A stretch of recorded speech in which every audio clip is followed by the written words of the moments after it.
Hi there, I'm Carrie Kiristar Ellis, author of the 21st Century Superhuman book series, and today I'm here with Marek, and we are talking about our keto journey. This is part 2, and why in the heck would anybody even want to go on a keto journey? You know, I have people say to me, oh yeah, I tried that a long time ago. And we just decided to go for it. We listened actually to some videos by Dr. Ken Berry, and those really laid it out. He actually went from keto to carnivore. From your perspective, what did we do? Well, that's what we did. We talked about last time was which was health reasons. For Right. me, even because I went from processed to vegetarian, but I still had my prostate issues, which was the main one for me. Other ones were vitality levels low, energy levels low, mental awareness, brain fog, all that stuff was just very intense in my life. And I really did not like the way I was living. So that was the why. And then the Ken Berry videos, he has a section on prostate. And Right. the main one that got my attention that caused me to burn the ships and go all in was the main reason for prostate imbalance in men said was the hormone insulin. Right.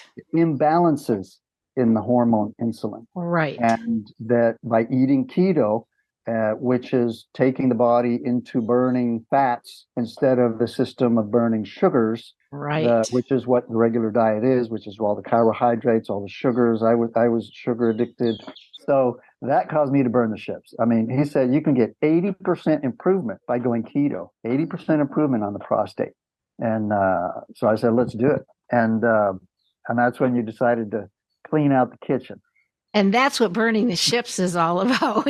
I said, what does burning the ships mean? And he said, oh, you know, this guy, one of the ancient captains went to the Americas or wherever, and he burned the ships so his guys couldn't leave. Well, we burned the when ships. Cortez when Yep. Cortez arrived in the Americas, he burnt his ships so that his men would be committed. That's And amazing. so what you and I decided to do was clean our kitchen, Right. take out all the carbs, all the sugar stuff, and not even that much sugar, because once we went vegetarian, I had gotten off sugars, but I was still doing carbs. So Right. my tortillas, beans, rice, chips, the And, tortilla chips, that and became my, I thought it was okay yeah, eating that because it was vegetarian or it was okay to eat. it's really But what we called healthy food for a long time. And this is a shift in our thinking. And again, as I said, I have been a vegetarian, vegan, vegetarian, all raw, all different degrees of it for really 50 years. I mean, decades and that's a decades long time. of, it's a long time. And A so lifetime. yeah, and these are all foods that we have really considered healthy: rice, beans, potatoes, etc. Except the problem is, especially in a day when we're over consuming, all of those carbs tend to push our insulin levels so that they're up really high. And then the body gets into insulin resistance. I just heard a really cool thing today about the bears go out into the woods and they eat berries and they eat sweet things, honey. They raid the bees and eat the honey. And what they are doing is raising their insulin levels so that they can build a bunch of fat, so that they can hibernate through the winter and they can survive, and their body will live on that fat. But then once that fat gets eaten up in spring, they go out and they're not really eating the sweet things at that point. They're back to eating salmon and whatever their other more protein types of foods are. So There's your even, fat stuff. and I, Very interesting. yeah, and even with the idea of keto, I don't want to discourage vegetarianism, because in my heart, that's really true for me also. And we'll talk more about that in this series as we produce it. But I just believe that we can also be a vegetarian and be leaning more towards keto, be doing less carbs and more proteins. We just have to, there's an art of doing that. And how do we do it? Although at this point I am eating some fish and I'm eating some dairy, and it feels really good to my body. So we burned the ships, which meant I packed up bags of groceries, probably, I don't know, $150 worth of groceries or something, and gave it to the gardener who was at the place we were at the time, who was really happy to take it home with him because it was all good food. And My cookies, I had health food store cookies, my chocolates, oh, that hurt. Um, yeah, but hey, we burned the ships. We were committed. That's If right. you know, I was determined that if that was going to help me with the prostate, which I had for over 20 years, issues dealing with it, um, it was worth it for me. And that's a So big commitment level to do that, it to is. say we're just going to draw a line and we're not going to have this other stuff in our house anymore. It took away temptation. It helped us get on that path. And as we'll cover in future series, or future parts of the series, is the eating at home. We don't eat out much, you and I, or ever. Right. Not we don't at all. Right. So that's another, little parentheses. Well, eating at home, eating out, how to work, how to eat during traveling, all this Right. stuff. So those are all tricks to do. But right now, what we're talking about is that transition time, that shift, the cleaning out, the burning the ships, clean out the kitchen, and then we started keto instantly and quickly the symptoms, the effects. I could feel the effects almost instantly. Yes. Uh, you remember I had like watering eyes for a long I time. did too. My eyes were burning and watering, and we started going, what's going on? I say This long is time, but this is a period of days, weeks. Just a right. lot of stuff in my eyes, and it was very Right. interesting. So I figured it was detox. Yeah. That's the way I take it. Detox. And we began getting symptoms of what's called keto flu, which is really a detox. We're detoxing insulin. We're detoxing the residual of that insulin production. We're beginning to bring down the inflammation in our bodies. And I then felt we're pains. My head ached up here on this part. right. And I had Mhm. tiredness. I had nausea. It was really amazing the number of symptoms that came up as we were in that And you detox. would make us something called Ketoade, Right. And I which is actually, based off. yeah, Yeah. Dr. Ken Berry has a neat video out on that. And I kind of took his recipe and adapted it to us.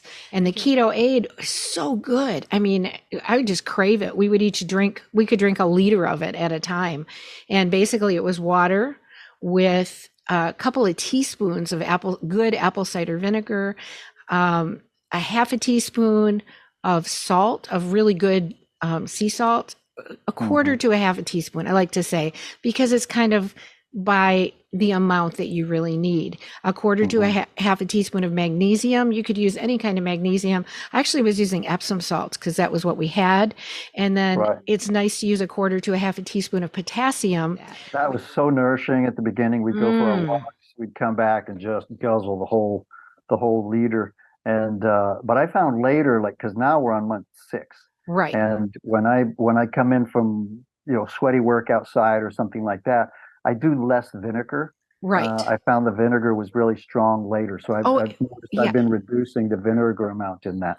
right. And there's also a little bit of lemon or lime juice in with the vinegar. And really, That's right.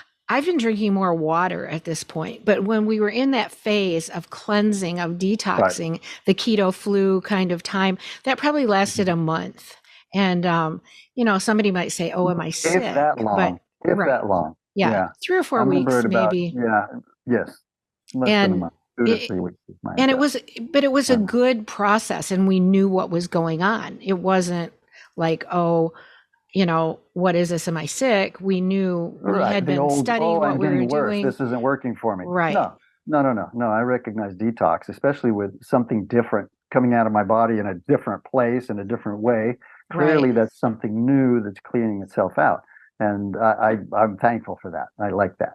Yes. You also kind of began some exercises was it during that time or the Yes, first yes, months? same time, same time. I And discovered the hip flexor exercises, right. That was which good. We'll get into which that are in real another good for me. video Yes, too. Right. another coverage Yeah. exercise. That's right. So uh Exercise and what is right for you. I would yes. I would call it that because Right. this exercise is right for me. I mean, I couldn't even do chair yoga. That Yeah. would hurt. Yeah. And I tend But to work these out are with just right for me. So yeah, what exercises are right for you, for what your habits have been in your life, etc. So that's what I found right. for me. I loved doing your exercises with you. And then I also like working out with light weights. I've done that for years, and that was something that I kind of got back into. Um, and we were talking this morning. when did our symptoms begin to change? Our symptoms began to change for the better, actually, relatively quickly. Our pain symptoms Quickly. and the symptoms of for me, the numbness in my feet and the cystitis in my bladder both began to diminish within that first month. Yeah, for me, it was 2 weeks, 4 weeks, 6 weeks. Noticed it clearly in those. And then counting in months, there were even bigger stages. And so the 2 months, the urinary symptoms were going down, and by 4 months, they were gone. That is Gone. so amazing. Yes, after 20 years of suffering. Yeah. So, And I think really the big takeaway from this and what it took us to get started, the commitment, the staying with it, even though it wasn't 100% comfortable, the burning the ships, giving away the food. And then really when we first started too, we were used to eating larger amounts of food. And we would really pile up our plates with, it was usually some kind of protein, usually fish at that beginning point, and then vegetables and cooked vegetables, salad and some kind of cooked vegetable.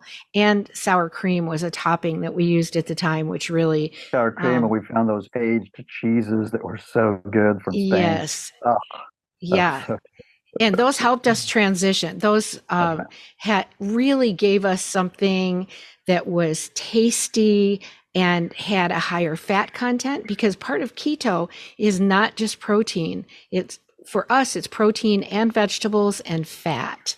And that have fat content. Yeah. And then the other side, which is a whole other part of the series, is the intermittent fasting.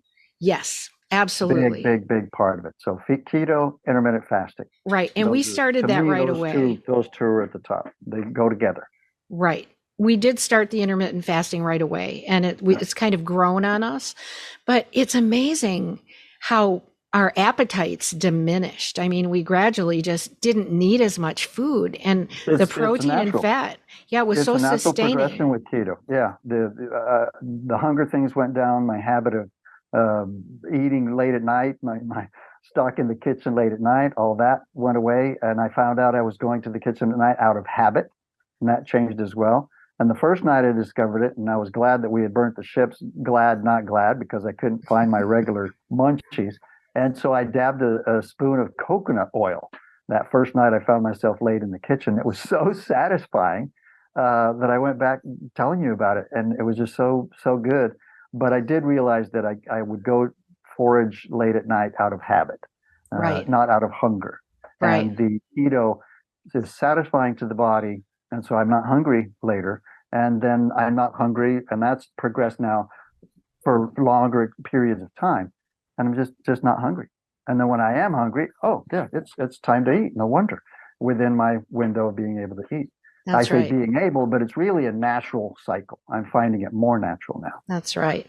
So that's so awesome. Yep. We're really excited, and we'll continue this story on another episode. We'll just keep you so they're easy listening, and we'll look forward to seeing you on the next one. Yes, see you soon. Very much. Yes. Okay. Highest blessings. Be well.